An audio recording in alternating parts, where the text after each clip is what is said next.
साथियों नमस्कार, मैं अभय शर्मा अनअकैडमी के चैनल एमपीपीएससी विजय पथ पर आप सभी का स्वागत करता हूं। और मैं आज आपके लिए ब्लड रिलेशन पार्ट 3 वीडियो लेकर आया हूं। इसके पूर्व मैंने आपको ब्लड रिलेशन पार्ट 1 और ब्लड रिलेशन पार्ट 2 की क्लास कल दी थी और आज हम ये तीसरी क्लास को स्टार्ट कर रहे हैं। ये हमारा ब्लड रिलेशन का आखिरी वीडियो होगा। मैंने कल आपको बताया था कि ब्लड रिलेशन में 3 पार्ट होते हैं, 3 तरह के क्वेश्चन होते हैं। तो पहला क्वेश्चन जो था वो हमने कल देख लिया था, दूसरा क्वेश्चन भी देख लिया था और आज तीसरा जो क्वेश्चन है वो किसी व्यक्ति को टारगेट करते हुए, किसी तस्वीर को देखते हुए जो प्रश्न बनते हैं वो आज हम लेने जा रहे हैं। तो शुरुआत में हम लोग पहले उसका थोड़ा सा बेस लेंगे, जो कि पिछले 2 वीडियोज में भी बताया है। यदि आप बिल्कुल पहला वीडियो देख रहे हैं, ब्लड रिलेशन का एक भी वीडियो आपने नहीं देखा है, तब भी ये वीडियो आपको समझ में आएगा। चलिए तो शुरू करते हैं ब्लड रिलेशन पार्ट 3। तो सबसे पहले थोड़ा सा ब्लड रिलेशन का जो बेस है वो हम पढ़ लेते हैं और उसके बाद आगे बढ़ते हैं। तो मैंने आपको बताया था पिछले वीडियो में कि जो पुरुष हैं, जो मेल हैं, उनके लिए हम एक ट्रायंगल का यूज करेंगे। जो फीमेल हैं, जो महिलाएं हैं, उनके लिए हम एक सर्किल का यूज करेंगे, है ना। जहां भी मेल आ जाएगा तो उसके लिए ट्रायंगल का यूज करेंगे, फीमेल आ जाएगा उसके लिए एक सर्किल का या ओ का यूज करेंगे। अब इसमें हमने 12 तरह के रिलेशन देखे थे और सबसे पहला काम ब्लड रिलेशन का है कि उन 12 तरह के रिलेशंस को पिक्चराइज करना हमको आए। तो एक एक करके हम उन्हीं सब रिलेशन को फिर देखते हैं और उसके बाद हम न्यूमेरिकल्स पर आएंगे। तो पहला न्यूमेरिकल, अगर पहला हम रिलेशन देख लें तो हम देख लेते हैं पिता और पुत्र का। ठीक है, पिता और पुत्र का। तो मैं लिखता हूं कि ए बी का पिता है, ए बी का पिता है, ए बी का पिता है। ठीक है, तो ए बी का पिता है। तो यहां हमको देखना है कि जेंडर किसका क्लियर हुआ है। जेंडर कभी भी नाम से क्लियर नहीं करना, जेंडर हमको हमेशा रिलेशन से क्लियर करना है। जैसे बोला है ए बी का पिता है तो ए पिता हुआ बी का। अब तो ए का जेंडर तो क्लियर हो गया, फादर है तो मेल होगा, बट यहाँ बी का जेंडर क्लियर नहीं है। तो अब पिता है तो पिता को हम ऊपर लिखेंगे, बी का पिता ए है तो ये बी है तो इसका पिता ए होगा। पिता ऊपर, दादाजी और ऊपर, संतान नीचे, है ना। तो पिता है और पिता का जेंडर क्लियर है तो इसलिए हमने ए को ट्रायंगल के अंदर रख दिया। तो जो ए है वो मेल है और बी के ऊपर है इसलिए वो बी का पिता है। तो इसका मतलब हुआ कि ए बी का पिता है। ठीक, अगर हम इसमें ले लेते हैं कि ए बी की माता है, ए बी की माता है, मदर है, तो इसको हम कैसे बनाएंगे। इस बार ए का जेंडर क्लियर हो गया कि जो ए है वो बी की मदर है, मदर है तो ये फीमेल होगी। तो यहां पर जो बी है, बी की मदर, जो मदर फादर ऊपर आते हैं, तो ये ए, और ए चूंकि फीमेल है इसलिए इसको हम ट्रायंगल में, सर्किल में रखेंगे। तो ए माँ है किसकी, बी की माँ है। ठीक है, अगर प्रश्न ये होता हमारा, इसका उल्टा अगर हम कर दें, इसका उल्टा अगर हम कर दें और दूसरा हम ये तीसरा लिख दें कि ए बी का पुत्र है, ए बी का पुत्र है, ए बी का पुत्र है, तो इस बार क्या हो जाएगा भाई, ए पुत्र है बी का, तो बी पिता या माता में से कोई है, तो पिता या माता ऊपर होंगे, ए नीचे आ जाएगा। तो ए, अब चूंकि ए पुत्र है तो पुत्र है तो जेंडर क्लियर हो गया, तो इसलिए ए आपका नीचे आ जाएगा। तो जो ऊपर है वो पेरेंट्स हैं, तो बी का पुत्र है ए, है ना, पुत्र है तो इसका जेंडर क्लियर हो गया, इसलिए ए को हमने ट्रायंगल में रख लिया, ए मेल है।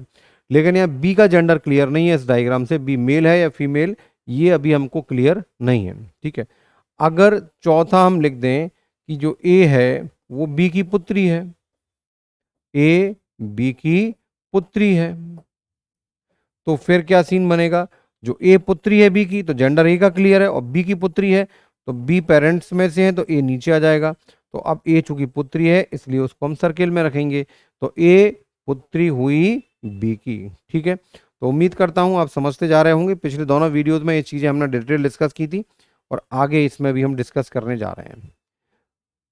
पांचवा रिलेशन अगर हम ले लें कि ए बी का भाई है, ए बी का भाई है।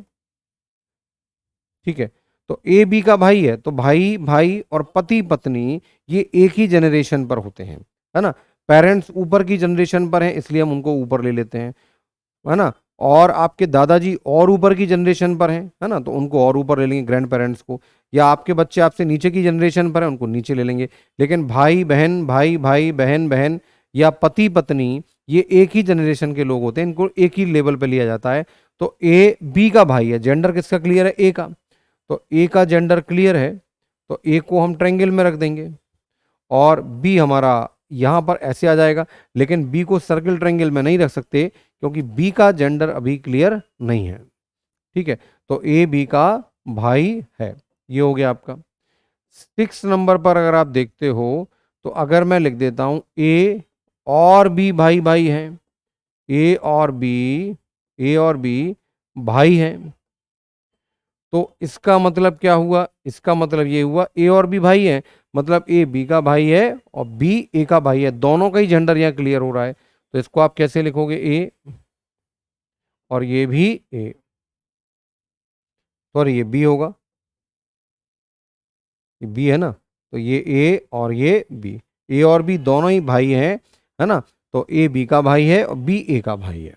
ठीक है, अगर मैं ये लिख दूं कि ए बी का भाई है, ए बी का भाई है और बी ए की बहन है और बी ए की बहन है,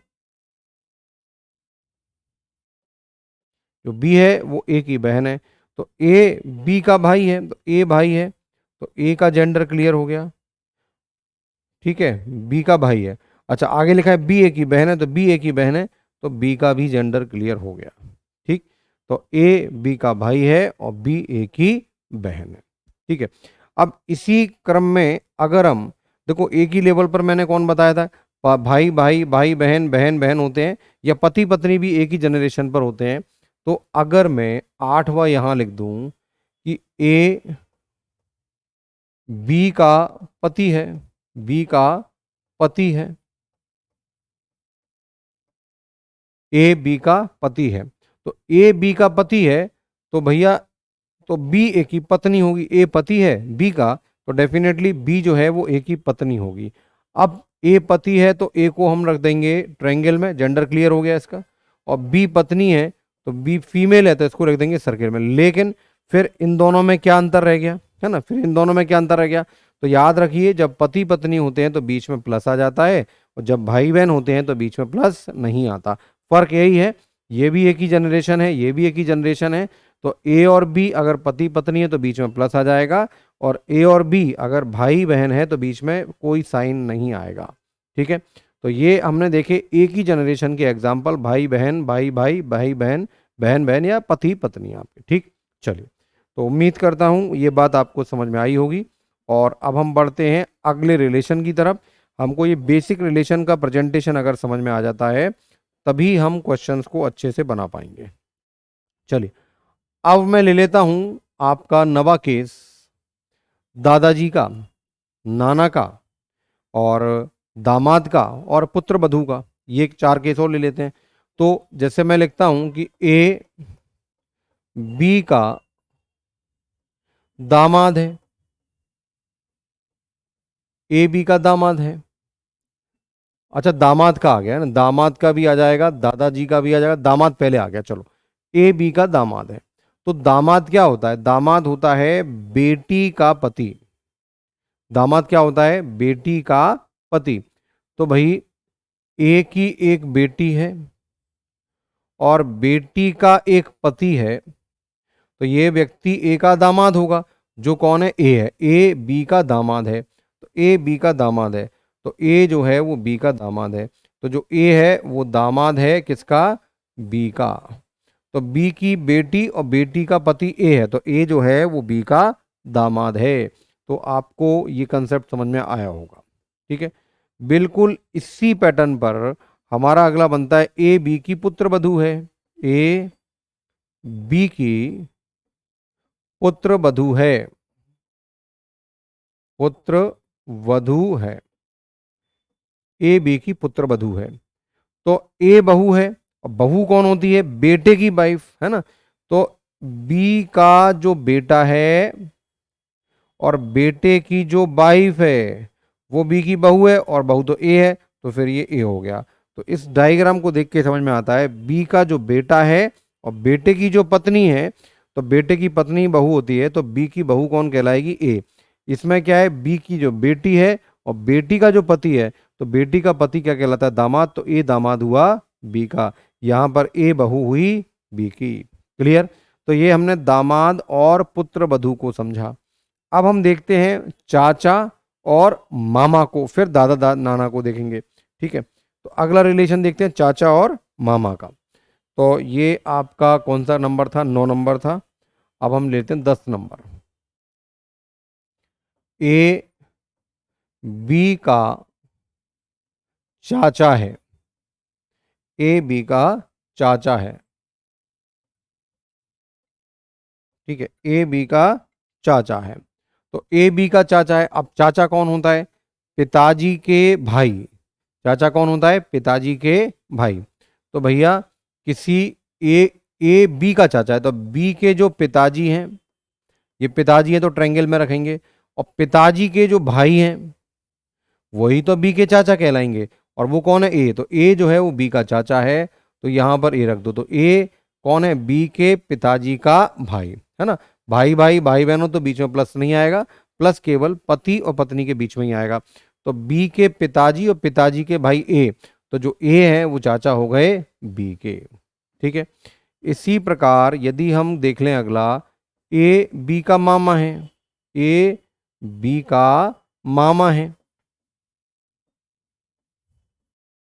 तो इसको कैसे पिक्चराइज करेंगे। तो मामा कौन होता है, मामा होते हैं मम्मी के भाई। मामा होते हैं मम्मी के भाई। हमको ये बेसिक रिलेशन की जानकारी तो होनी चाहिए, और इतना तो सब जानते ही हैं। तो ए जो है वो मामा है किसके, बी के। तो बी की जो मम्मी है तो फीमेल होंगी इसलिए सर्किल। तो बी की जो मम्मी है, मम्मी के जो भाई हैं वो कौन होंगे, ए। तभी तो ए मामा कहलाएंगे बी के। तो ए मामा हो गए बी के। अब देखो याद रखना, बी के ऊपर सर्किल रख रहे हैं, बी की मम्मी है तो बी के ऊपर सर्किल रखना है, इधर उधर मत रखना, उसमें गड़बड़ हो जाएगी। जो पेरेंट्स होते हैं उनको ठीक ऊपर ही रखा जाता है। तो बी के जो मम्मी है और मम्मी के जो भाई हैं वो ए हैं, तो ए मामा हुए बी के। तो ये हमारा 11वां रिलेशन था, ए मामा हुए बी के। ठीक, चलिए तो बढ़ते हैं इसी क्रम में। अब हम देखते हैं दादा और दादी को। तो हमारा कौन सा नंबर आएगा, 12वां नंबर। 12वें नंबर का रिलेशन दादा का। तो जो ए है वो बी के दादा हैं, ए बी के दादा हैं। ठीक है, ए बी के दादा हैं। अब बी के दादा कौन, दादाजी कौन होते हैं, दादाजी होते हैं पिताजी के पिताजी। दादाजी होते हैं पिताजी के पिताजी। तो बी के जो पिताजी हैं तो ट्रायंगल रखोगे, और इनके भी जो पिताजी हैं वो भी ट्रायंगल में। वो कौन है, ए है। तो ए कौन है, बी के पिताजी ए है, यानी ए बी के दादा, ए बी के दादा हैं। ठीक, चलो ऐसे ही अगर हम अगला रिलेशन ले लें नाना का, क्या कि ए बी के नाना है, ए बी के नाना है। तो नाना कौन होते हैं, नाना होते हैं मम्मी के पिताजी। दादा होते हैं पापा के पिताजी और नाना होते हैं मम्मी के पिताजी। तो बी की मम्मी जो है, मम्मी है तो सर्किल, और इनके जो पिताजी हैं, पिताजी मतलब ट्रायंगल, जेंडर क्लियर है। ये कौन है, ए है। तो ए कौन है, बी की मम्मी के पापा यानी बी के नाना। तो नाना के रिलेशन को हम इस तरह से रिप्रेजेंट करेंगे, है ना। इसके अलावा रिलेशन बहुत होते हैं, जीजाजी का भी रिलेशन होता है ना। साले का रिलेशन, साली का रिलेशन, कोई भी रिलेशन हो आप इस तरह से पिक्चराइज कर सकते हो। जैसे मैं लिख देता हूं जीजाजी, ए बी का जीजाजी है, ए बी का जीजा है, ए बी का जीजा है। अब भैया जीजा कौन होता है, तो बी की बहन का पति, बी की बहन का पति बी का जीजाजी कहलाएगा। तो बी जो है ना, बी की कोई बहन है, ये बी की बहन हो गई, और बहन का जो पति है तो बीच में प्लस आएगा, वो कौन है, ए। तो इस रिलेशन को हम क्या बोलेंगे, इस रिलेशन को बोलेंगे जो ए है वो बी का जीजा है, बी की बहन और बहन का पति, तो ए जो है वो बी का जीजा हो गया, या जो बी है वो ए का साला हो गया। ठीक है, तो सबसे पहला काम ब्लड रिलेशन में जो होता है, और ये जानकारी मैंने आपको पिछले 2 वीडियोस में भी दी है ना, तो ये जानकारी हमको क्लियर होनी चाहिए।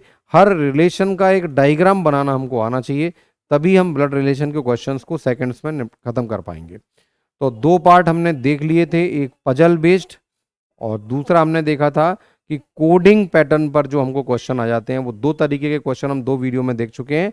और आज हम देखने जा रहे हैं तीसरा पैटर्न, जहां किसी को पॉइंटिंग करते हुए, किसी को टारगेट करते हुए, किसी तस्वीर को देखते हुए, किसी पुरुष या महिला को देखते हुए कोई कुछ बात बोल रहा है, इन्वर्टेड कॉमा में वो बात लिखी जाती है। तो इस प्रकार के जो प्रश्न बनते हैं वो हम आज के लेक्चर में लेने जा रहे हैं। ठीक, तो बेस तो मैं पहले भी क्लियर कर चुका था और आज भी आपको बता दिया है, और अब हम आते हैं आज के पैटर्न पर। ठीक है, तो भैया आज का पहला क्वेश्चन हमने लगा दिया है, और आज पहला क्वेश्चन आप देखिए, और इन क्वेश्चंस को बनाने का हम प्रयास करते हैं। ठीक है, और जो मैं तरीका आपको बता रहा हूँ ये सबसे सरल तरीका है, एक्यूरेसी के साथ कम से कम समय में जवाब देने वाला ये मेथड है। तो देखते हैं क्या है। देखिए, तो मंजू ने सुषमा को अपनी सहेली से मिलवाया। ठीक है, मंजू ने सुषमा को अपनी सहेली से मिलवाया, 3 लोग हो गए। इनके यानी सुषमा के पिता, अब देखो मंजू ने सुषमा को अपनी सहेली से मिलवाया, और क्या कहते हैं कि सुषमा के पिता के इकलौते बेटे की पत्नी मेरी सास है। ठीक है, बोल कौन रहा है, मंजू। बोल कौन रहा है, मंजू बोल रही है। क्या बोल रही है कि इनके पिता के यानी कि सुषमा, जो सुषमा है, जो सुषमा है, सुषमा के जो पिता हैं, सुषमा के जो पिता हैं के इकलौते बेटे की पत्नी। अब इनका इकलौता बेटा, अब देखो नाम से पहले तो जेंडर डिसाइड मत करना। अब अगर इसको हम फीमेल मान लेते हैं तो इनका इकलौता बेटा सुषमा का भाई होगा। ठीक है, तो अगर ये फीमेल मान रहे हैं तो सुषमा क्या हो जाएगी, फीमेल हो जाएगी। ठीक है, तो सुषमा के पिता का इकलौता बेटा यानी कि हमने मान लिया सुषमा का भाई की पत्नी, की पत्नी, इसकी जो पत्नी है, जो पत्नी है वो मेरी सास है। किसकी सास है, मंजू की सास है। ठीक है, तो ये कौन है, मंजू की सास, मतलब इनका एक बेटा है, इनका एक बेटा है, और बेटे की जो पत्नी है वो कौन है, वो मंजू है। वो कौन है, वो मंजू है। बात समझे आप, सुषमा के पिता का इकलौता बेटा, या तो सुषमा खुद होगी, या सुषमा, अगर मेल है तो सुषमा खुद होगी, अगर नहीं है तो उसका भाई होगा। ठीक है, तो सुषमा के पिता के इकलौते बेटे की पत्नी जो है वो मेरी सास है, मतलब मंजू की सास है। अब मंजू की सास ये तब हो जाएगी जब इसका जो बेटा है, इसका जो बेटा है उसकी वाइफ मंजू, तभी ये मंजू की सास कहलाएगी। अब आपको बताना है कि मंजू का जो पति है सुषमा से किस प्रकार संबंधित है। ठीक है, मंजू का जो पति है वो सुषमा से किस प्रकार संबंधित है। तो देखो मंजू का पति सुषमा से किस प्रकार संबंधित है, सुषमा के भाई का बेटा। तो सुषमा के भाई का बेटा यानी कि सुषमा कौन है, मंजू के पति की बुआ, ये बुआ तो ये भतीजा। तो फिर इसका आंसर क्या हो गया, इसका आंसर हो गया आपका सी ऑप्शन राइट ऑप्शन हुआ। ठीक, तो आप गौर से प्रश्न को देखिए, लैंग्वेज खूब घुमाते हैं, लेकिन हमारा जो पैटर्न है डायग्राम बनाने का वो सारे कन्फ्यूजन्स को खत्म कर देता है। ठीक, तो इसको आप गौर से देखिए, फिर हम अगले प्रश्न पर आते हैं फटाफट।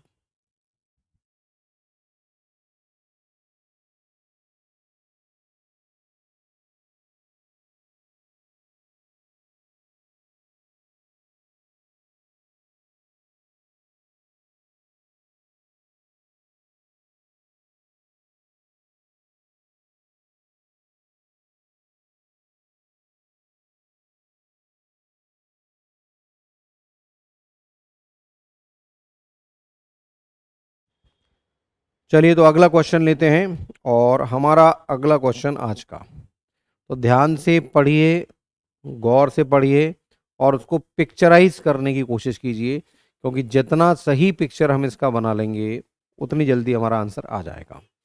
तो देखो क्या है क्वेश्चन।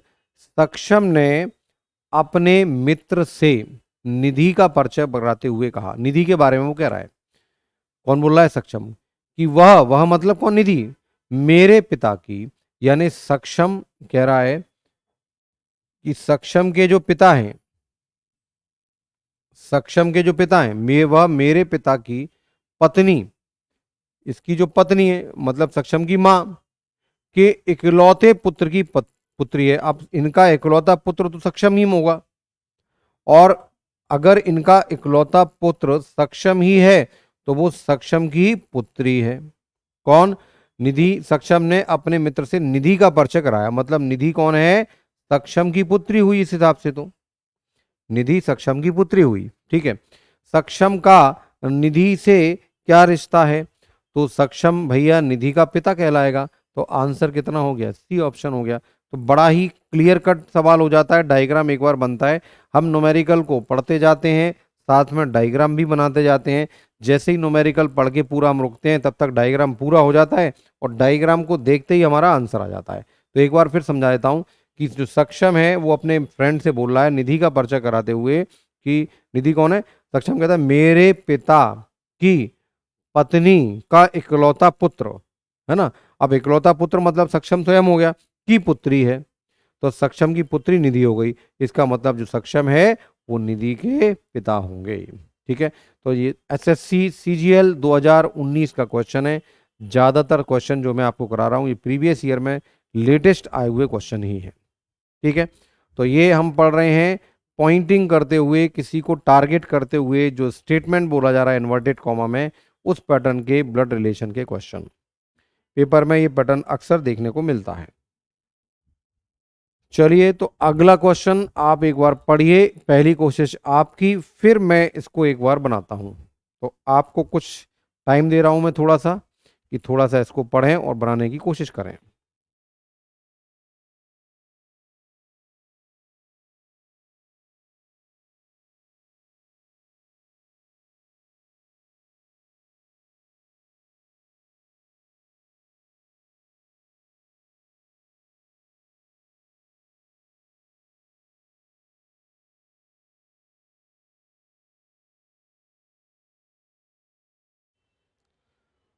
तो देखते हैं क्या डायग्राम बना आपका, चेक करिए। एक पुरुष ने एक महिला से कहा कि तुम्हारी माता, महिला से बोल रहा है कि एक महिला है ना, एक महिला है, तो महिला है तो सर्किल बना देते हैं कि तुम्हारी माता, ये माता हो गई, इस महिला की ये माता हो गई, के पति, भैया ये इनके पति देव हो गए, की बहन, इनकी ये बहन हो गई, अब प्लस मत लगा देना, है ना, पति पत्नी प्लस, मेरी माता है, और इनकी बहन मेरी माता है, तो जो पुरुष है ना, वो जो पुरुष है उसका बेटा हो गया।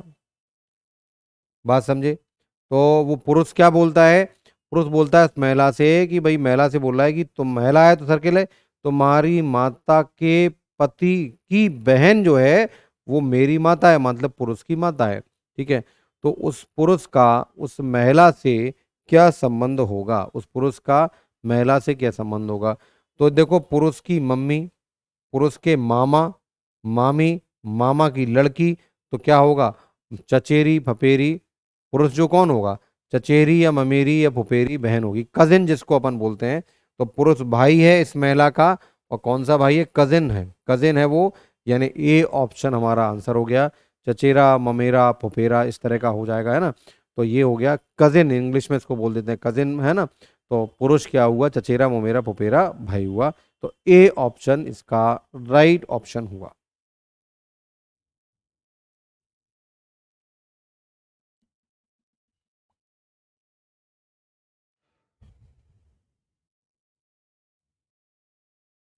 चलिए, तो चौथा क्वेश्चन स्क्रीन पे है, एक बार आप उसको गौर से देखिए, बनाने का प्रयास कीजिए, फिर हम आगे बढ़ते हैं।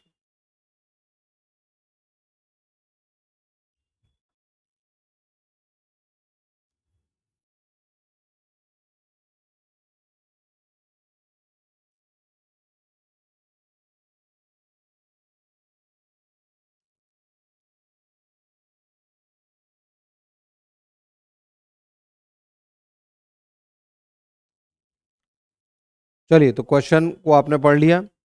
तो एक पुरुष का परिचय देते हुए एक स्त्री ने कहा, एक स्त्री बोल रही है पुरुष के बारे में, यह मतलब कौन है पुरुष, मेरी माँ के। तो जो स्त्री है वो कह रही है, स्त्री जो है, स्त्री की जो माँ है, मेरी माँ के भाई, ये भाई हुए, माँ के भाई हुए, के पिता, के पिता तो पिता ऊपर चले गए, के पुत्र का पुत्र है, के पुत्र का पुत्र है। तो कहते हैं कि वो स्त्री कहती है, कि वह स्त्री कहती है, यह जो है, यह मतलब एक पुरुष की बात कर रहे हैं, ये पुरुष जो है मेरी माँ मतलब स्त्री की माँ के भाई के पिता का पुत्र है। अब भाई, अब हो सकता है कि इसी का पुत्र हो, या हो सकता है इनका कई एक भाई और हो। तो इनका पुत्र है, तो इनका पुत्र है या भाई का पुत्र हो सकता है। ठीक है, तो बताइए उस स्त्री का उस पुरुष से क्या संबंध है। तो क्या संबंध होगा वो, उस बताइए उस स्त्री का उस पुरुष से क्या संबंध है। तो वो स्त्री कजिन हुई, है ना। बताइए उस स्त्री का उस पुरुष से क्या संबंध है। तो ये वो जो इसमें कुछ उल्टा रिलेशन दिख रहा है, उस स्त्री का संबंध बताना है उस पुरुष से। तो जो कजिन है ना, कजिन है। जैसे ये जो है, ये वो पुरुष है जिसकी वो बात कर रहे थे, ये वो पुरुष है जिसकी बात कर रहे थे। तो इसके पापा, इसकी माँ, बुआ, पापा की बहन और बुआ की बेटी, ये बुआ की बेटी है या इसके लिए मामा का बेटा है। इसका मतलब ये क्या हुआ, ये स्त्री का उस पुरुष से क्या संबंध है, पुरुष से संबंध बताना है। तो वो पुरुष क्या होगा, ममेरा भाई होगा। क्या होगा, ममेरा भाई, मामा का लड़का। ठीक। तो बड़े इजी क्वेश्चन है, बस डायग्राम एक बार आप बना लें, डायग्राम तक पहुंच जाएं, उसके बाद बार बार हमको पढ़ने की जरूरत नहीं है, बहुत तेजी से हमारे क्वेश्चन बन जाते हैं। चलिए, तो अगले क्वेश्चन पर आ जाते हैं, क्वेश्चन नंबर 5। इसको देखिए, समझिए और फिर इसको ट्राई कीजिए।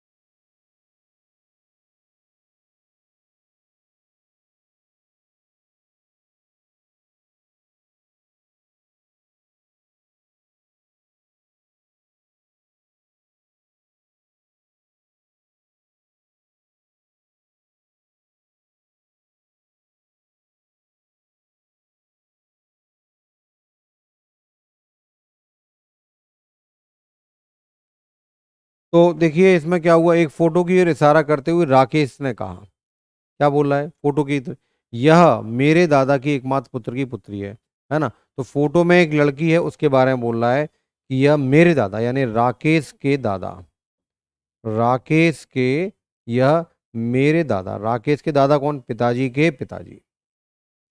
तो यह मेरे दादा की एकमात्र पुत्र यानी राकेश के पिताजी की पुत्री है। मतलब वो कौन होगी, इसकी पुत्री यानी राकेश की बहन होगी। ठीक है, तो लड़की का राकेश से क्या संबंध होगा। तो लड़की का राकेश से क्या संबंध होगा, तो भैया वो लड़की राकेश की बहन होगी। तो आंसर क्या हो गया आपका, ए ऑप्शन आंसर हो गया। वो लड़की है राकेश की बहन, चचेरी नहीं, खास बहन है, इसलिए ए ऑप्शन हमारा राइट ऑप्शन हो गया। ठीक।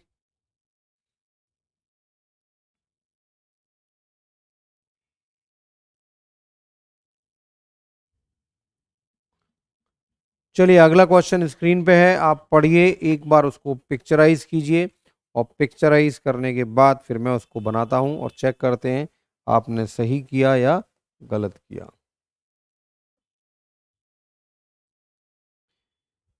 तो एक महिला की ओर संकेत करते हुए अनूप ने कहा कि वह मेरी माता के एकमात्र पुत्र यानी कि ग्रैंडसन की माता की पुत्री है। संकेत की गई महिला का अनूप से क्या रिलेशन है।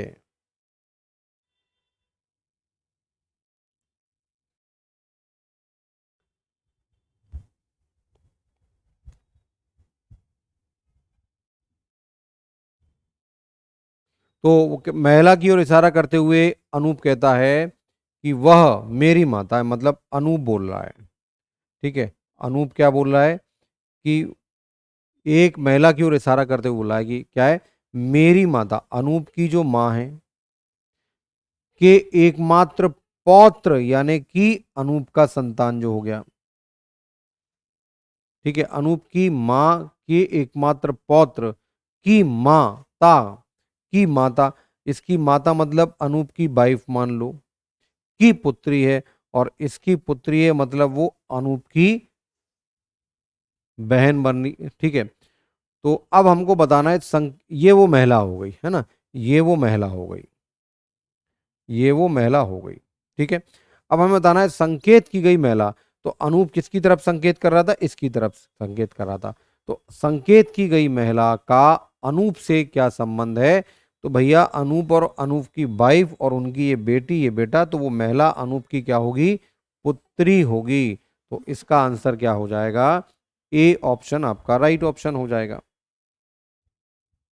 ठीक, तो भैया यहां तक तो कोई दिक्कत नहीं आने वाली है ना, क्योंकि हम पिछले दो वीडियो में जो पढ़ चुके हैं वही चीजें हम पढ़ रहे हैं, केवल लॉजिक वही है, केवल प्रेजेंटेशन का अंतर है। तो ब्लड रिलेशन के जो तीन टाइप के क्वेश्चंस हैं उसमें सेम क्वेश्चन होता है, लेकिन प्रेजेंटेशन बदल जाता है। तो कभी वो पजल टाइप में हो जाता है, कभी वो कोडिंग फॉर्म में चला जाता है, कभी वो पॉइंटिंग के फॉर्म में आ जाता है। ठीक है, क्वेश्चन वही है, केवल प्रेजेंटेशन अलग है। तो अब आता है हमारा सातवां क्वेश्चन, और आप बताइए सातवें क्वेश्चन का क्या आंसर होगा।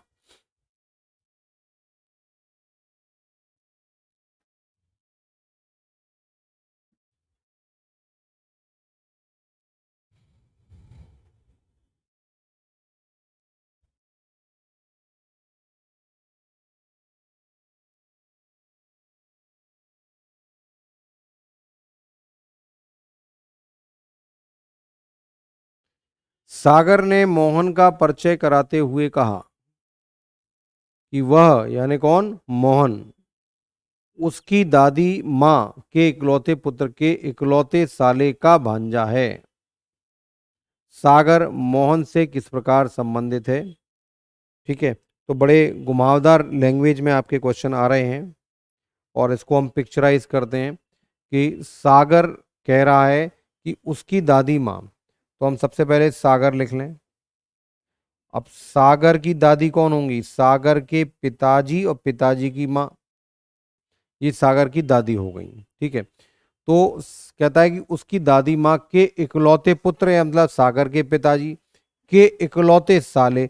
अब इकलौते साले का मतलब इनकी वाइफ और वाइफ का भाई, ये साला हो गया, है ना। तो सागर के पिताजी का इकलौता साला कौन, सागर के पिताजी की वाइफ का भाई, इकलौता साले का भांजा है। अब इकलौते साले का भांजा कौन, भैया इस आदमी का भांजा कौन, का भांजा कौन, इसकी बहन का लड़का। अब इसकी बहन का लड़का तो सागर ही है। ठीक है, तो भांजा है। अब कह रहे हैं वो कौन है, मोहन का परिचय कराते हुए कह रहा है कि मोहन भांजा है ना, इस आदमी का भांजा कौन है, मोहन है। तो सागर मोहन से किस प्रकार संबंधित है, तो भाई इसका भांजा, अब देखो इकलौता साला है, तो इसकी जो बहन है, बहन का जो भाई बेटा होगा वो मोहन होगा। इसका मतलब जो मोहन है वो कौन है, मोहन भी इनका बच्चा है, मोहन भी इनका बच्चा है। तो सागर भी इनका बच्चा है, मोहन भी इनका बच्चा है। तो सागर मोहन से किस प्रकार संबंधित होगा, तो भाई सागर कौन होगा, मोहन का भाई होगा। तो बी ऑप्शन हमारा आंसर हुआ, सातवें का आंसर हुआ बी ऑप्शन। तो आप देखो सारे रिलेशन आ रहे हैं, सागर की दादी तो वो डायग्राम काम आ रहा है, इस सागर के पिताजी का साला तो वो जीजा साले वाला रिलेशन काउंट आ गया, भांजे वाला आ गया कि भाई इसका भांजा है मतलब इसकी बहन का बेटा, तो भांजे वाला रिलेशन भी आ गया। तो जो शुरू में हमने 12-13 रिलेशन पढ़े, 14-15 रिलेशन पढ़े थे, तो वो इंडिविजुअल रिलेशन का अगर डायग्राम बनाना हमको आता है, तो फिर हम कैसा भी सवाल आ जाए, कितना भी कंफ्यूज करने वाला, कैसी भी लैंग्वेज में, हम उसको तेजी से बना लेंगे। ठीक है, चलिए, तो ये हमारा सातवां क्वेश्चन था, और इसके बाद हम लेते हैं आज का अगला क्वेश्चन, क्वेश्चन नंबर 8।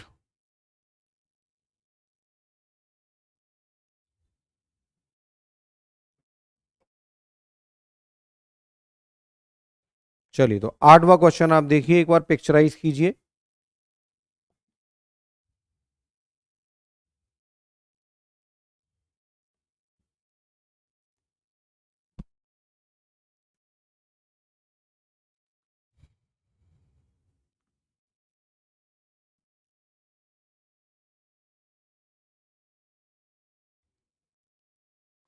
तो पुनीत एक स्त्री से कहता है, पुनीत बोल रहा है एक स्त्री से कि तुम्हारे पिताजी, मतलब स्त्री के पिताजी, तो एक स्त्री है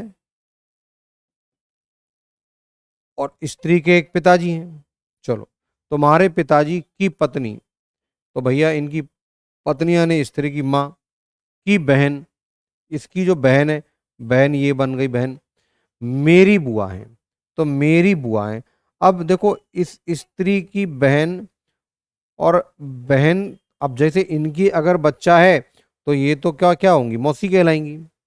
ये तो क्या कहलाएंगी, मौसी कहलाएंगी। तो बुआ हैं, ये बुआ कब हो सकती हैं, तो बुआ कब कहते हैं, इनके भाई का जो लड़का है ना, इसके भाई का जो बच्चा है वो होना चाहिए पुनीत होना चाहिए, तभी तो ये पुनीत की बुआ कहलाएंगी, है ना। क्योंकि अगर इनका लड़का है तो इनकी तो ये मौसी कहलाएंगी, इनकी क्या कहलाएंगी, मौसी। तो एक बार फिर समझ लो कि पुनीत एक स्त्री से कहता है कि तुम्हारी स्त्री के जो पिताजी हैं, पिताजी की जो पत्नी है और पत्नी की जो बहन है वो मेरी बुआ है, मतलब पुनीत की बुआ है ना, पत्नी की बहन मेरी बुआ है। इसका मतलब पत्नी के भाई का जो बेटा है वो पुनीत होना चाहिए, तभी ये पुनीत की बुआ होंगी। तो हमको बताना है वो स्त्री पुनीत से किस प्रकार संबंधित है। तो स्त्री के मामा हुए ये, इस स्त्री के मामा, भाई ये तो पापा मम्मी हुए, अब मम्मी के भाई बहन, मौसी मामा, तो स्त्री के मामा का लड़का, तो पुनीत क्या है, तो वो हमें बताना है स्त्री पुनीत से किस प्रकार संबंधित है। तो वो होगी चचेरी या ममेरी बहन, चचेरी बहन ममेरी बहन हो गया, यानी कि इसका आंसर क्या होगा, डी ऑप्शन इसका आंसर होगा। तो बहुत ही शानदार शानदार क्वेश्चन है और ऐसे ही क्वेश्चन आपको एग्जाम में मिलने वाले हैं। तो डायग्राम में कितनी एक्यूरेसी है, कितना सही डायग्राम आप बनाते हैं, रिश्तों को कैसे आप पिक्चराइज करते हैं, इस पर सारा का सारा कैलकुलेशन डिपेंड करता है।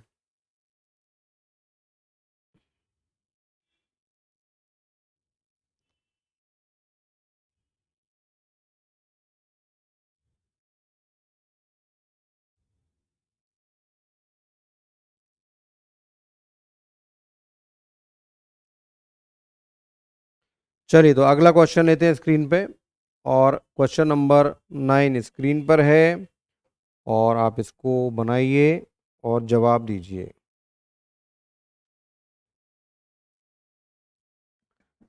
एक लड़की की ओर संकेत करते हुए चेतन ने कहा, वह मेरी दादी, यानी कि चेतन की दादी की एकमात्र संतान की पुत्री है। चेतन उस लड़की से किस प्रकार संबंधित है, चेतन उस लड़की से किस प्रकार संबंधित है।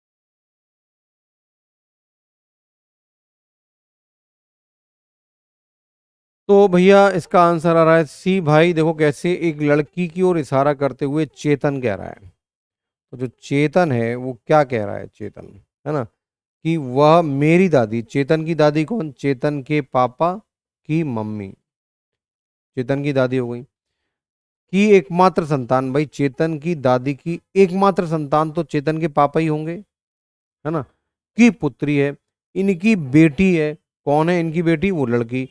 इसका मतलब चेतन बेटा है तो वो लड़की चेतन की बहन हो गई, वो लड़की कौन हो गई, चेतन की बहन हो गई। तो चेतन उस लड़की से, भाई चेतन भाई होगा, वो लड़की बहन होगी, तो चेतन उस लड़की से किस प्रकार संबंधित है, तो इसका आंसर क्या हो गया, सी, यानी कि भाई, है ना। तो 9th क्वेश्चन का आंसर क्या हुआ? सी। चलिए तो लेते हैं आज का अगला क्वेश्चन। और अगला क्वेश्चन, क्वेश्चन नंबर 10। तो एक बार इसको ध्यान से आप पढ़िए और पिक्चराइज कीजिए पहले, फिर मैं उसका डायग्राम बनाऊंगा।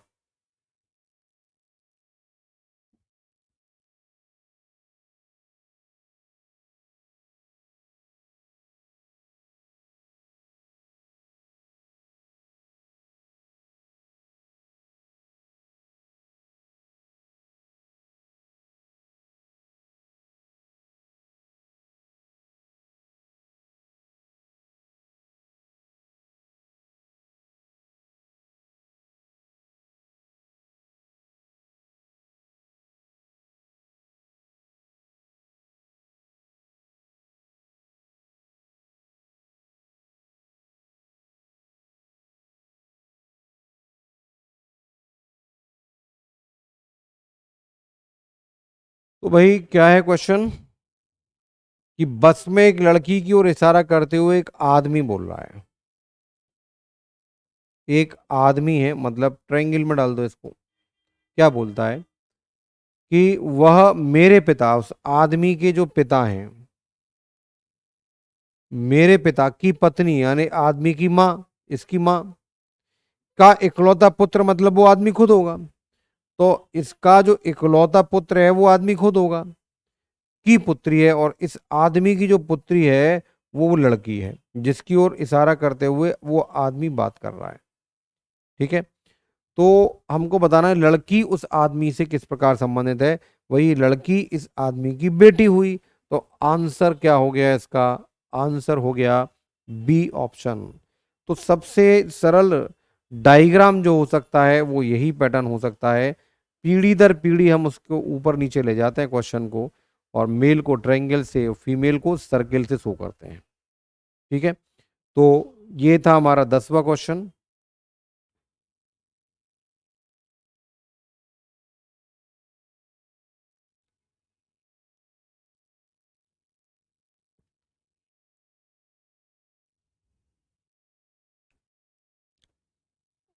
चलिए तो 11वां क्वेश्चन स्क्रीन पे है, और आप इसको पिक्चराइज कीजिए, बनाइए, फिर मैं इसको पिक्चराइज करूंगा। अब ये पहले बड़े इजी क्वेश्चन आते थे, लेकिन अब अच्छे लेवल के क्वेश्चन देखने में आने लगे हैं। तो आप देखिए जैसे जैसे क्वेश्चन पुराने होते जाएंगे, क्वेश्चन सिंपल होता जाएगा।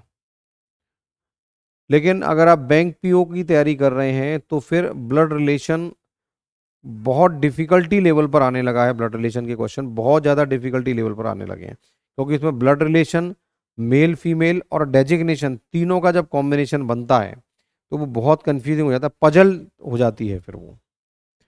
तो हमारा 11वां प्रश्न है कि एक लड़की का परिचय देते हुए विपिन ने कहा, विपिन बोल रहा है, एक लड़की का परिचय देते हुए विपिन कहता है कि उसकी माता, यानी कि लड़की की माता, उस लड़की की जो माता है, उस लड़की की जो माता है मेरी सास की इकलौती बेटी है। तो मेरी सास की इकलौती बेटी, तो जो विपिन की सास है, अब विपिन की सास क्या होंगी? विपिन की सास होंगी, विपिन की जो सास है, विपिन की सास जो है, विपिन की जो वाइफ है, उसकी माँ, उसकी माँ।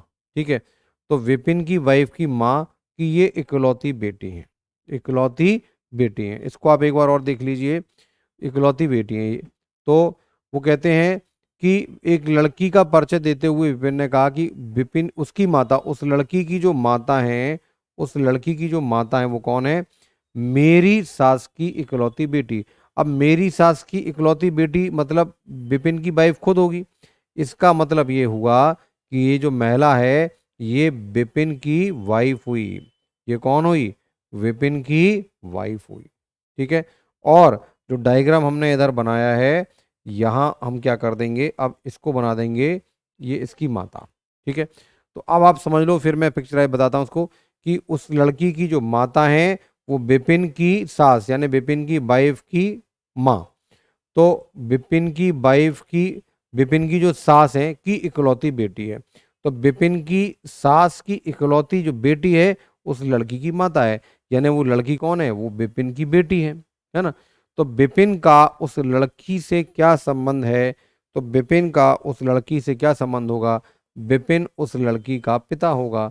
बी ऑप्शन हमारा राइट ऑप्शन हो गया है। तो बहुत कंफ्यूज करने की कोशिश करेंगे आपको लैंग्वेज में, है ना। तो डायग्राम जितना स्पष्ट आप बनाओगे उतना कंफ्यूजन आपका कम होता जाएगा।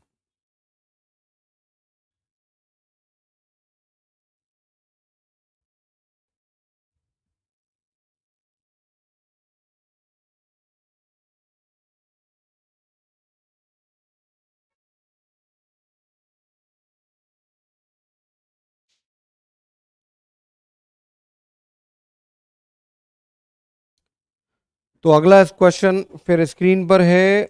हम पढ़ रहे हैं ब्लड रिलेशन के टाइप 3 को, जहां पर किसी को पॉइंट करते हुए, टारगेट करते हुए कोई बात कही जा रही है, वो पैटर्न हम पढ़ रहे हैं अभी।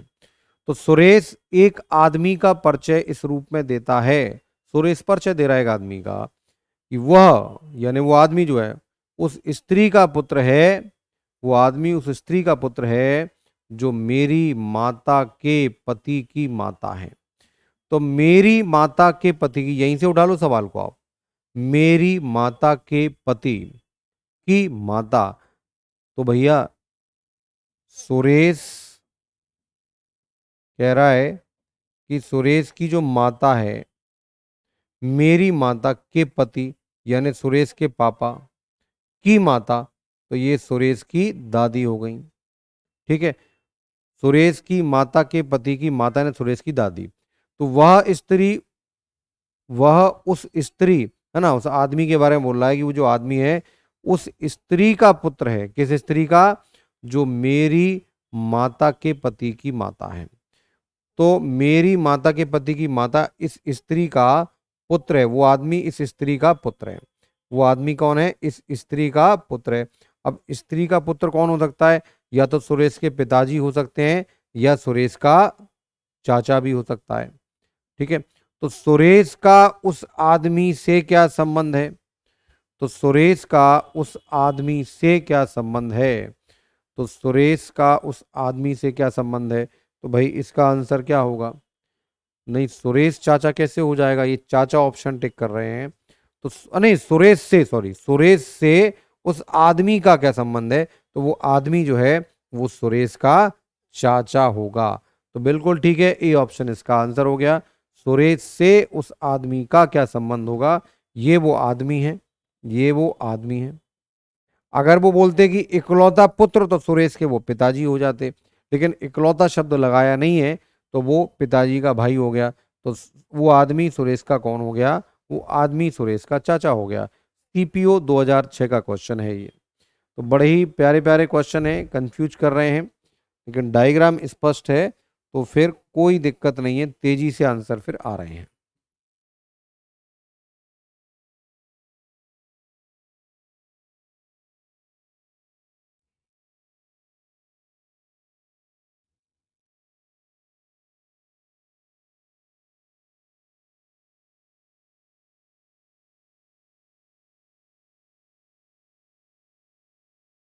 चलिए, तो नेक्स्ट क्वेश्चन स्क्रीन पे है, 13 number question. Question number 13 screen पर है, इसको आप पढ़िए और पिक्चराइज कीजिए, फिर मैं आपको 1 मिनट के बाद इसकी पिक्चर बना के इसको क्रॉस चेक करेंगे।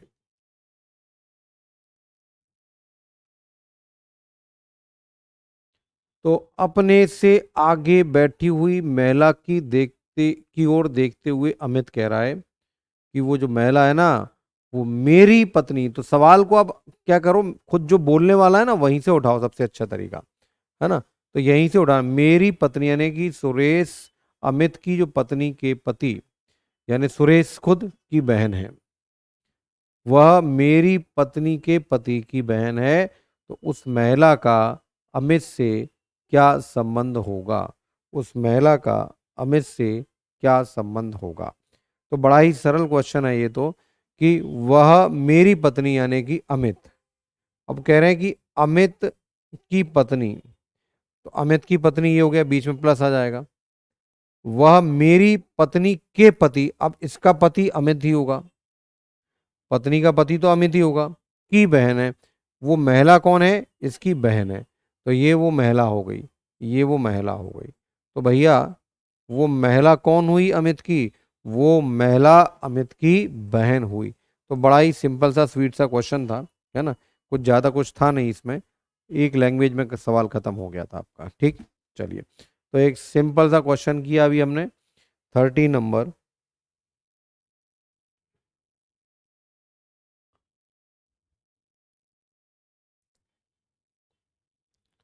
और अब बढ़ते हैं अगले प्रश्न की तरफ।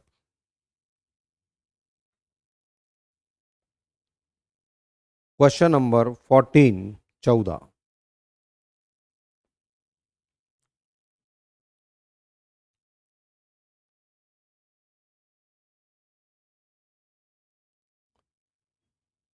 तो एक कैदी ने उनसे मिलने आए लड़के का जेलर से परिचय कराते हुए कहा, कैदी बोला है लड़के के बारे में जेलर से कि मेरा कोई भाई या बहन तो है नहीं।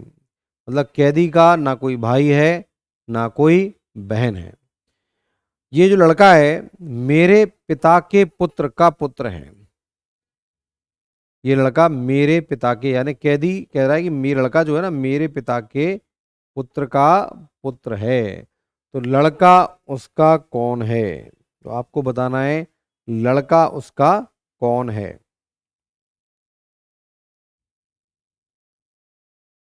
तो बड़ा ही प्यारे प्यारे क्वेश्चन है, और बड़ा मज़ा आता है जब ब्लड रिलेशन पढ़ते हैं और पढ़ाते हैं। बहुत ही मज़ेदार टॉपिक होता है। तो एक कैदी कह रहा है जेलर से लड़के के बारे में, लड़के के बारे में बोल रहा है वो, क्या कि मेरा कोई, यानी कैदी का, बात किसकी हो रही? कैदी का। कैदी का वो कह रहे हैं ना कोई भाई है ना बहन। कैद मतलब जो कैदी है वो अपने परिवार में अकेला है, इकलौती संतान है।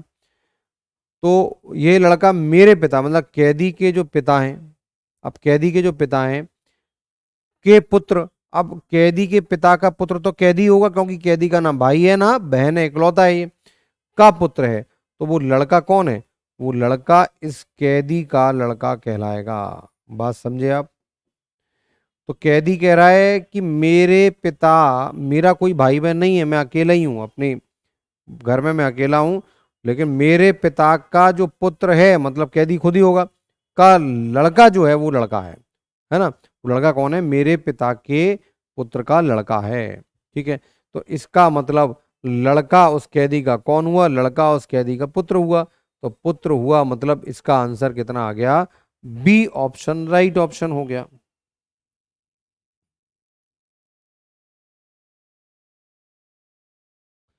तो बड़ा प्यारे प्यारे सवाल हैं, और एक बार आप मेरा वीडियो पूरा देख लेंगे, है ना, तीनों वीडियो को आप देख लेंगे। अगर आपने पिछले वीडियो नहीं देखे हैं तो आप जरूर देखें, और उन तीनों वीडियोस को एक बार पूरा देखने के बाद फिर ब्लड रिलेशन में आपको ना प्रैक्टिस की ज़रूरत है ना कुछ और पढ़ने की ज़रूरत है।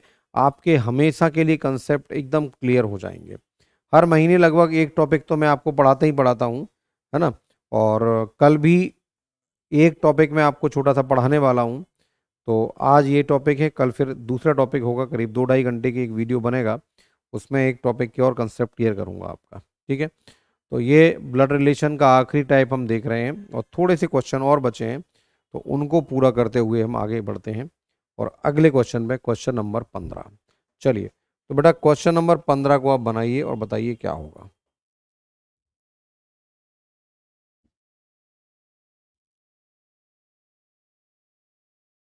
एक आदमी ने एक महिला से कहा, महिला से कह रहा है कि भैया आपके भाई का, मतलब महिला के भाई का एकमात्र पुत्र मेरी पत्नी का भाई है, मेरी पत्नी का भाई है। तो बनाइए इसको और बताइए क्या होगा, सोचिए एक बार।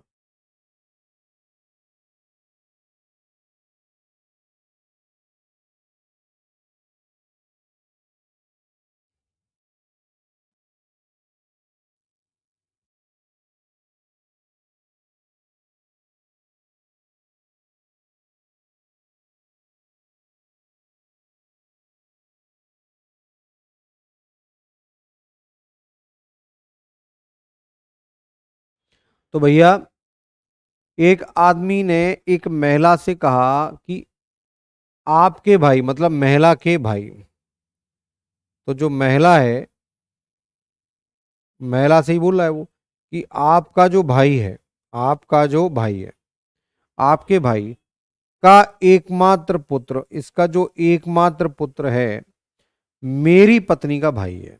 ये कौन है?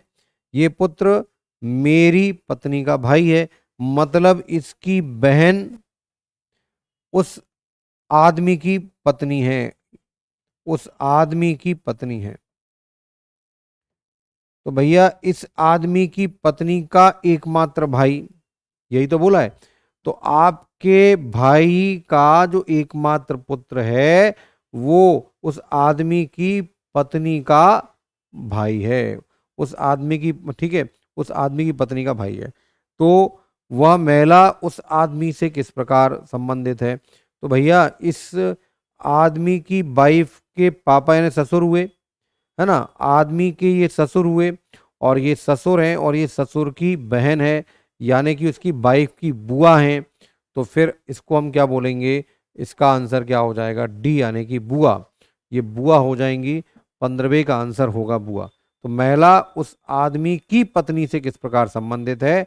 तो उस आदमी की वाइफ के पिताजी की बहन है महिला, यानी उस महिला उस आदमी की पत्नी की बुआ हुई। तो आंसर हुआ इसका डी ऑप्शन। ठीक है।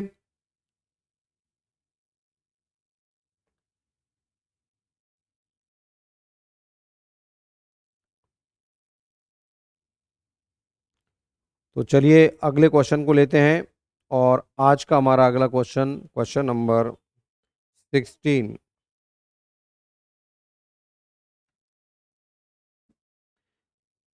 तो गौर से क्वेश्चन को पढ़िए और एक बार आप खुद प्रयास कीजिए डायग्राम सेट करने का।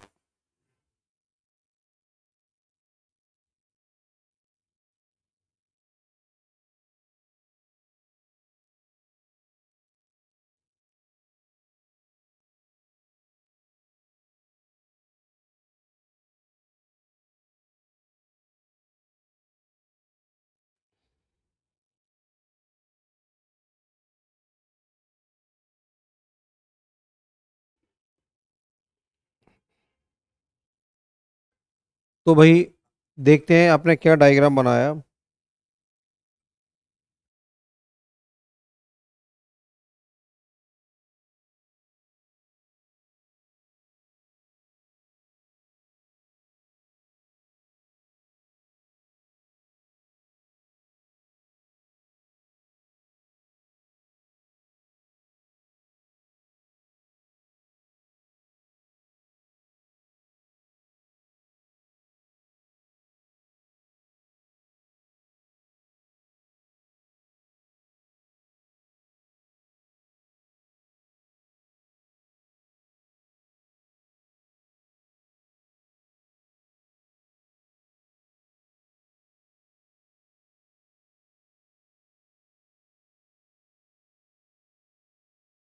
तो भैया फोटोग्राफ में एक व्यक्ति की ओर संकेत करते हुए नर्मदा ने कहा कि वह, है ना, व्यक्ति की ओर इशारा करते हुए व्यक्ति के बारे में करिए, वह मेरे चाचा, यानी नर्मदा के चाचा, यानी कि नर्मदा के चाचा। अब नर्मदा के चाचा को कैसे लिखोगे आप?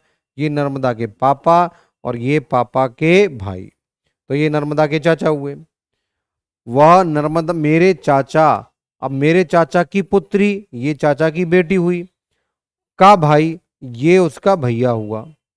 तो नर्मदा के पापा के भैया की बेटी का भाई, यानी नर्मदा के चाचा के बच्चे, तो नर्मदा के चचेरे भाई बहन हुए। तो फोटो में दिखाए गए व्यक्ति का, ये वो व्यक्ति है, ये वो व्यक्ति है ना, ये वो व्यक्ति है। तो इस व्यक्ति का नर्मदा से क्या संबंध है?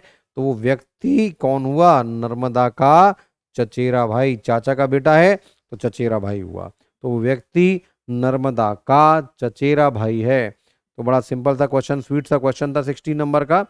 और आगे बढ़ते हैं हम अपने अगले क्वेश्चन पे, क्वेश्चन नंबर 17 पर। चलिए, तो कुछ क्वेश्चन और बचे हैं, जल्दी से इनको लगा के आज की क्लास को हम समाप्त करेंगे। तो क्वेश्चन नंबर 17 आप बनाइए।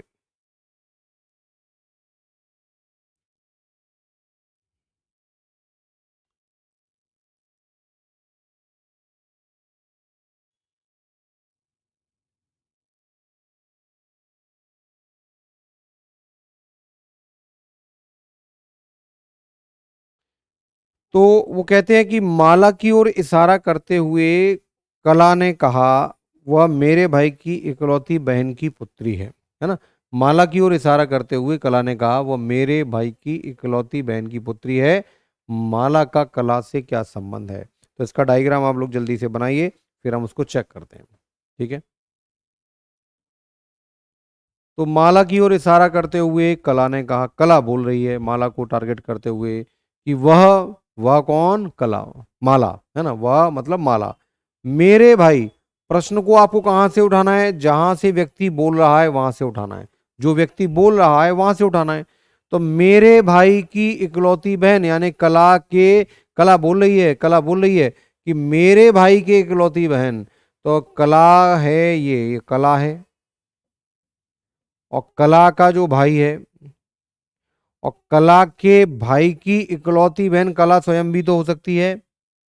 तो कला के भाई की इकलौती बहन की पुत्री, इसकी पुत्री कौन है? माला है। ठीक है। तो माला की ओर इशारा करते हुए कला ने कहा कि, कला बोलती है कि मेरा भाई यानी कला का भाई की इकलौती बहन की पुत्री माला है। तो माला का कला से क्या संबंध है? तो भाई आपको बताना है माला का कला से क्या संबंध है। तो जो माला है वो कला की क्या कहलाई? वो माला कला की पुत्री कहलाई। तो भैया इसका आंसर क्या हो गया? बी ऑप्शन इसका आंसर हो गया। तो बड़े ही छोटे छोटे से सवाल हैं और डायग्राम से उतनी ही कम समय में वो बन भी जाते हैं। तो ये था हमारा क्वेश्चन नंबर 17। और अब बढ़ते हैं हम अपने अगले क्वेश्चन पे, क्वेश्चन नंबर 18 पर। थोड़ा सा ध्यान से बनाइए, अच्छे से पढ़िए, पिक्चराइज कीजिए और फिर हम इस क्वेश्चन को देखते हैं।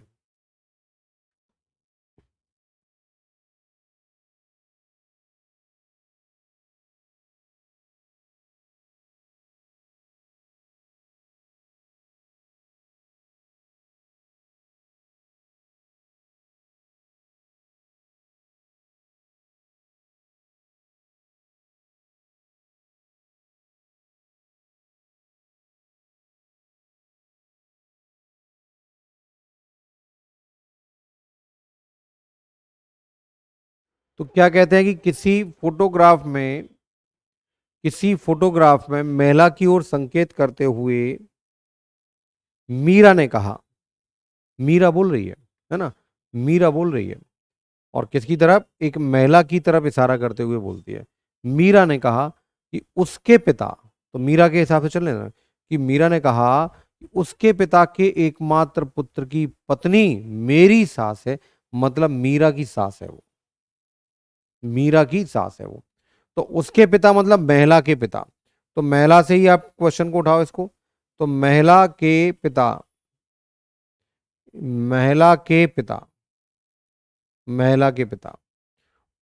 के एकमात्र पुत्र, मतलब महिला का भाई, एकमात्र पुत्र की पत्नी, इसकी जो पत्नी है, इसकी जो पत्नी है वो मीरा की सास है, वो मीरा की सास है। इसका मतलब मीरा की सास ये कब होगी? कि मीरा का एक बेटा है और बेटे की जो वाइफ है वो मीरा है, तभी तो मीरा की ये महिला सास कहलाएगी, बेटे की बहू। ठीक है। तो बहुत ही प्यारा क्वेश्चन था भैया, और ऐसे ही क्वेश्चन एग्जाम में आने चाहिए। सीपीओ में आया हुआ क्वेश्चन है, तो एक बार फिर पढ़ लीजिए कि किसी फोटोग्राफ में एक महिला है और उसको टारगेट करते हुए मीरा कहती है कि उसके पिता यानी उस महिला के पिता का एकमात्र पुत्र यानी महिला का भाई की पत्नी यानी महिला की भाभी सास है। किसकी सास है? मेरी सास है, यानी मीरा की सास है। अब मीरा की सास मतलब उस महिला सास का जो बेटा है, बेटे की वाइफ मीरा हुई। तो इस महिला का बेटा, बेटे की वाइफ मीरा। ठीक है, तो पिक्चर हमने पूरा एक लाइन में बना दिया है। और मीरा के पति का, मीरा के पति का, ये मीरा का पति है, तो मीरा के पति का फोटो वाली महिला से क्या संबंध है? तो भैया इसके ये मम्मी, ये पापा की बहन, यानी ये महिला कौन हुई? इस व्यक्ति की बुआ हुई। ठीक है, बुआ हुई, ये भतीजा, ये बुआ। तो कह रहे हैं कि महिला से क्या संबंध है? मीरा के पति का। तो भैया पति तो उसका भतीजा होगा, पति जो है मीरा का वो उस महिला का भतीजा होगा, यानी कि 18 का आंसर होगा ए। 18वें प्रश्न का आंसर होगा ए।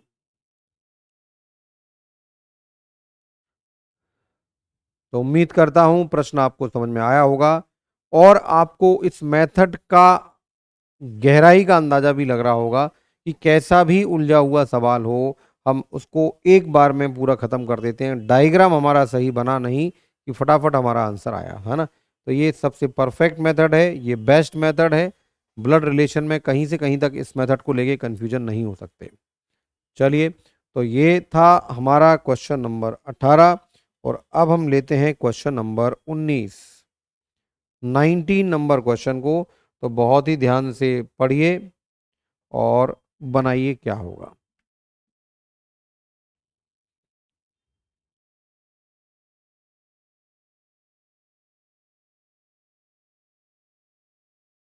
एक महिला ने एक फोटोग्राफ चित्र की ओर इशारा करते हुए कहा,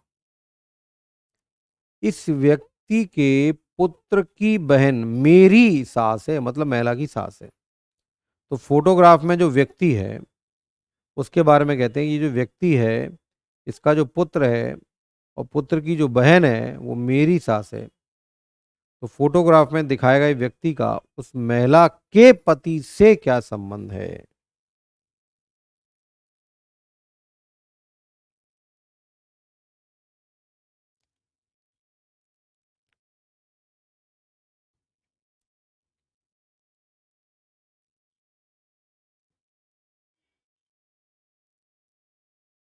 तो एक बार इसको आप ध्यान से पढ़ते हुए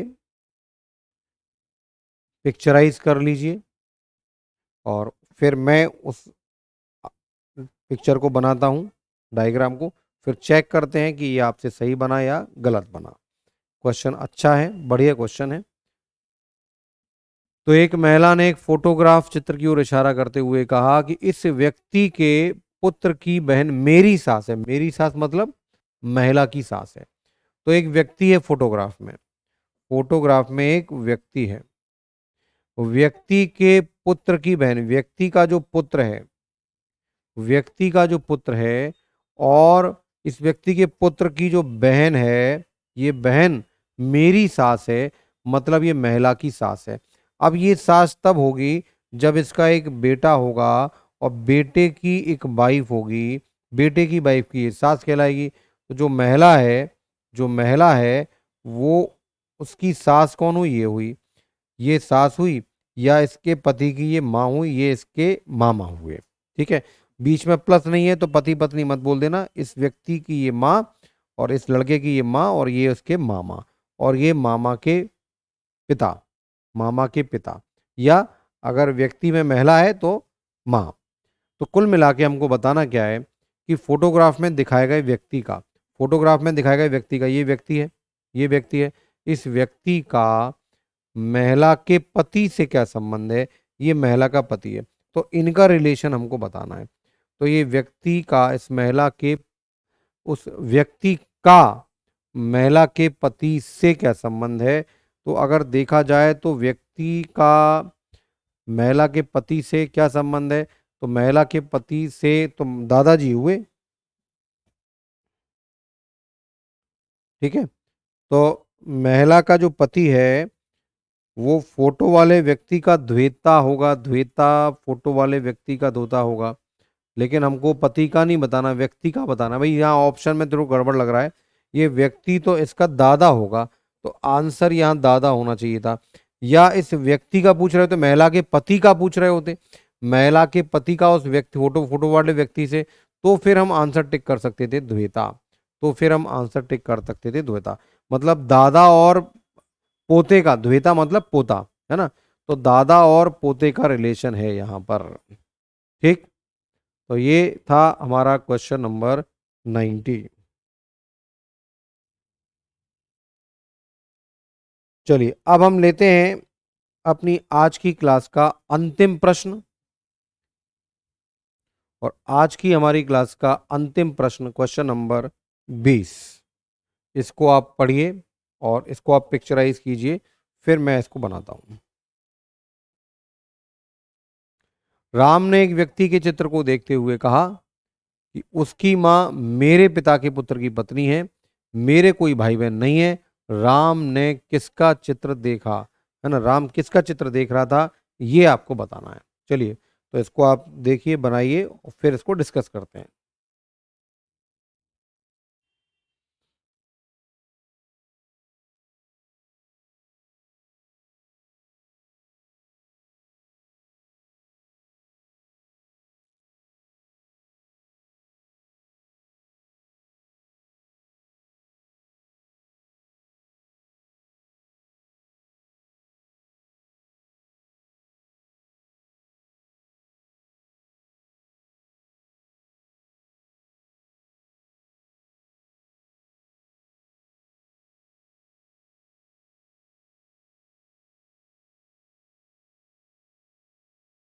चलिए देखें, तो कहते हैं कि राम ने एक व्यक्ति के चित्र को देखते हुए कहा।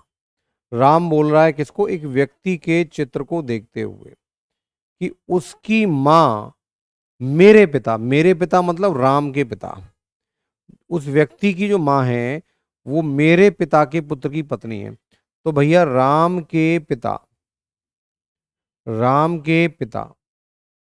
राम मेरे पिता के पुत्र, मेरे पिता के पुत्र मतलब राम ही हो गया, है ना, की पत्नी है।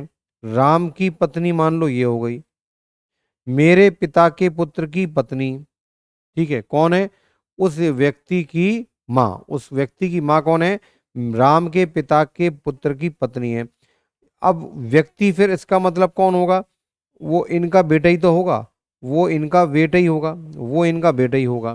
ठीक है, अच्छा, राम का कोई भाई बहन नहीं है, ये और क्लियर कर दिया कि डेफिनेटली वो राम की पत्नी है और राम की पत्नी का ये बेटा है। तो राम किसका चित्र देख रहा था, तो भैया राम अपनी संतान का ही चित्र तो देख रहा था, तो राम अपने पुत्र का चित्र देख रहा था। ठीक है ना, क्लियर हो गया। तो राम ने एक व्यक्ति के चित्र को देखते हुए कहा है कि उस व्यक्ति की जो माँ है, उस व्यक्ति की जो माँ है वो मेरे पिता ने, राम के पिता के पुत्र की पत्नी है। अब राम के अलावा भी पुत्र हो सकते हैं, लेकिन आगे ये क्लियर कर दिया कि मेरा कोई भी भाई बहन नहीं है, मतलब राम का कोई भाई बहन है ही नहीं, मतलब राम के पिता का पुत्र जो है वो राम स्वयं होगा। और राम की जो पत्नी है वो कौन होगी, उस फोटो वाले व्यक्ति की माँ होगी, है ना। तो इस व्यक्ति की जो माँ है वो कौन है, राम के पिता के पुत्र की पत्नी है, मतलब उस फोटो वाले व्यक्ति की माँ कौन है, राम की वाइफ है।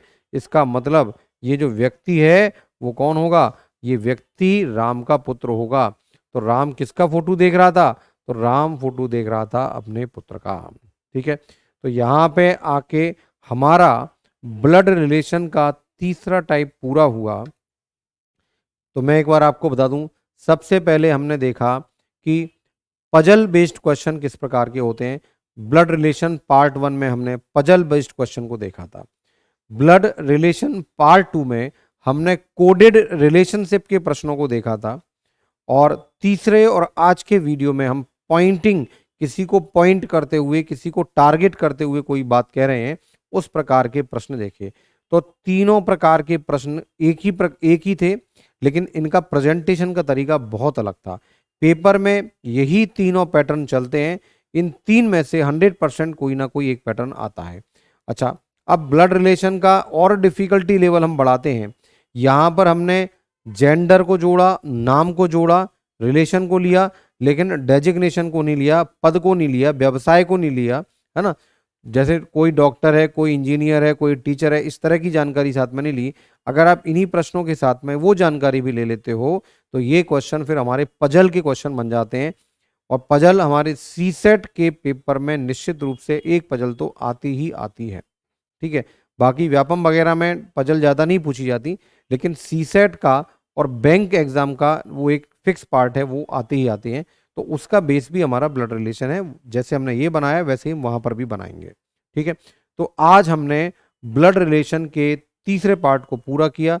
ब्लड रिलेशन आज हमारा समाप्त हो गया है। तो आप इन तीनों वीडियोस को आप एक बार अच्छे से देखें। जो क्वेश्चन मैंने कराए हैं उसके आप नोट्स बना लें। तो यकीन मानिए आपको ब्लड रिलेशन चैप्टर में कभी भी किसी भी प्रकार की कोई दिक्कत नहीं आने वाली, कहीं कोई डाउट आने वाले नहीं है, ठीक है। तो आज की क्लास को हम यहीं पर समाप्त करते हैं। और जाते जाते मैं अनअकैडमी के एक बहुत बढ़िया ऑफर के बारे में आपको बता रहा हूं। और वो ऑफर है हमारा ये, अनअकैडमी पर अभी एक डिस्काउंट ऑफर चल रहा है बहुत बढ़िया। और ये डिस्काउंट ऑफर क्या है उसको बताने के पहले मैं अपना कोड आपको बता देता हूं। मेरा जो रेफरल कोड है जिससे आपको 10% का एडिशनल डिस्काउंट मिलता है वो है ABHAY अभय एस लाइव, अभय एस लाइव, ठीक है, अभय एस लाइव। और इस कोड को अप्लाई करने से आपको 10% का डिस्काउंट मिलेगा। इस कोड को अप्लाई करोगे आप तो 10% का डिस्काउंट मिलेगा। क्या है ऑफर? देखो, MBPSC Vyapam special prize week offer है। प्राइज वीक ऑफर है, इसका मतलब क्या है? ये 25 तारीख से 30 नवंबर तक के लिए एप्लीकेबल है। आज हमारी 29 तारीख है, कल का दिन और बाकी है। तो अगर आप अनअकैडमी पर सब्सक्रिप्शन लेना चाहते हैं, ऑनलाइन स्टडी कर रहे हैं, प्लान कर रहे हैं, MPPSC या व्यापम की किसी भी परीक्षा की तैयारी आप ऑनलाइन अनअकैडमी से करना चाहते हैं, तो ये उचित समय है सब्सक्रिप्शन परचेज करने का। क्योंकि जो सब्सक्रिप्शन 2 साल का 16,000 रुपये का है, वो अब 2 सक्सेसिव डिस्काउंट के बाद में 15% का डिस्काउंट और फिर 10% का डिस्काउंट के बाद में आपको 12,240, मात्र 12,240 रुपये का पड़ रहा है। अगर आप केवल 25 तारीख से पहले की बात करते तो एजुकेटर डिस्काउंट लगा के ये जो प्राइस था 14,400 था। अब लेकिन 15% का डिस्काउंट आपको और मिल गया, तो 15% डिस्काउंट के बाद अब ये प्राइस हो गया आपका 12,240 रुपये। अब 12,240 रुपये आप पे कर रहे हो 2 साल के बदले में, तो 2 साल यानी 24 महीने। तो अगर आप इसको मंथ में कन्वर्ट करते हो तो लगभग 500 रुपये पर मंथ की कीमत पर आप MPPSC या MP व्यापम का कोई भी एग्जाम लें, उसकी संपूर्ण तैयारी कर सकते हैं। उसके सभी विषयों को मध्य प्रदेश के टॉप एजुकेटर के द्वारा पढ़ सकते हैं। बाकी आपको पता ही होगा, जब अनअकैडमी पर क्लास होती है तो आपको PDF भी मिलती हैं, डाउट सेशंस भी होते हैं और क्विज भी होती है, आपके टेस्ट भी होते हैं। तो सब एक प्रॉपर सिस्टम है काम करने का। तो ये आपके लिए एक सुनहरा अवसर है कि 16,000 रुपये की सब्सक्रिप्शन को आप 12,240 में परचेज कर सकते हैं 2 साल के लिए। लेकिन आपके लिए केवल एक दिन बाकी है। आज 29 तारीख है, कल 30 तारीख है, कल ये 30 नवंबर तक ये ऑफर वैलिड है। तो आप सभी से मैं यही कहूँगा कि तुरंत इस ऑफर को आप देखें और सब्सक्रिप्शन लें।